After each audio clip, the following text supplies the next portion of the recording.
part of the video, I would like to talk about the practical application of critical thinking in your classroom learning and the difference between fact and opinion.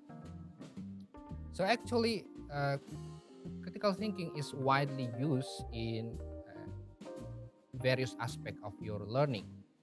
You can apply critical thinking in your writing, in your presentation assignment, or you can apply critical thinking during the classroom discussion.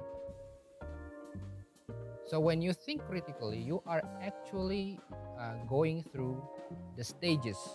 Yeah.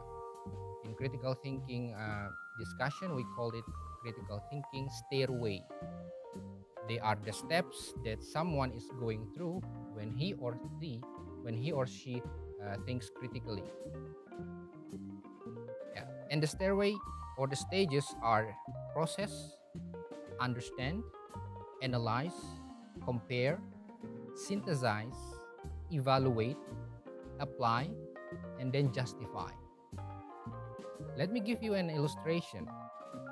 For example, you get an assignment from lecturer to write 1,000 word essay on the benefit of online learning. So by using this critical thinking stairway, you will go to the step of process where you collect many informations by reading books, reading articles, reading newspapers, magazine, watching YouTube, or observing social media. And then in the level of understanding, you need to understand ideas or concepts or assumption that is delivered in all the sources or all the texts that you have gathered. And then in the level of analysis, all these ideas, all these concepts, you need to understand them all in a way that how these ideas and this concept or this assumption are constructed by the author. So you need to understand the relations of these ideas.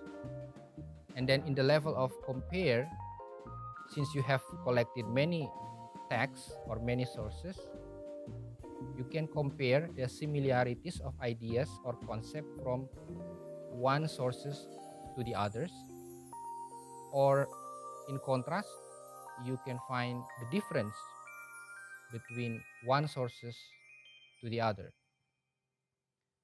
And then in the level of synthesis, here is where you try or you start to formulate your own ideas. You construct your own argument based on your reading. Then you move to the level of evaluating. You need to know whether the sources that you already collect is reliable or not. Are the texts written by experts or commentators or only ordinary people? And then in the level of application, you can start to write your own essay. Since you have read many books, many articles, you have watched YouTube videos, you can start formulate your thesis statement in the essay writing, for example. Now you already have supporting ideas for your essay, and you already have enough evidences to support your ideas in the essay. And then the last one is the level of justifying. The level of justifying is when you can get involved in any discussion related to the topics of online learning. It doesn't have to be in the essay writing, but in any other circumstances. For example, the discussion in social media, or you want to comment during lecture on these topics. Yeah, so you have already had adequate knowledge on the topic of the benefit of online learning.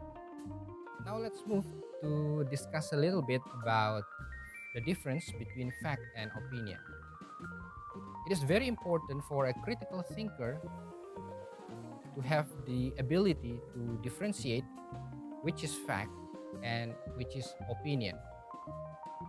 An opinion is a belief that is believed to be true, but it doesn't have proof or substantial evidence. While facts are things that can be checked, things that can be verified, and things that can be observed directly, not only by the person but also by the others. Let me give you an illustration. I have a student named Randy, and Randy always come to the classroom 15 minutes late, and he does that every day. And the fact here is that Randy comes late to the classroom. I can check my watch when he comes to the class. It's 15 minutes late, and it is verifiable in a way that the other students in the class can give testimony that Randy comes late.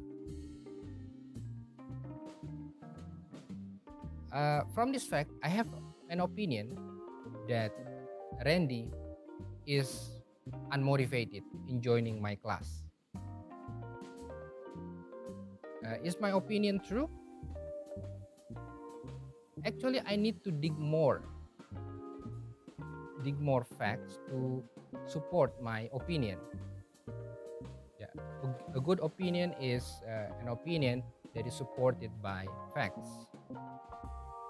Now you see I have already facts that Randy comes 15 minutes late. The other students are witnessing that he comes late in the class. But I need to find more facts to support my opinion.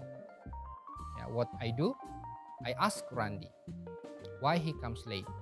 And by doing this, I get other facts that Randy is actually had a part-time job that makes him always comes late 15 minutes to the class.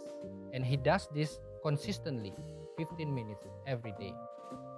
So by gaining more facts in this situation, it will influence the decision that I make in the class. If I don't consider the other fact that I get from Randy, maybe I will just kick him out from the class. But by gaining more facts, interviewing Randy, understanding why he comes late, I will come up with a different solution to this problem.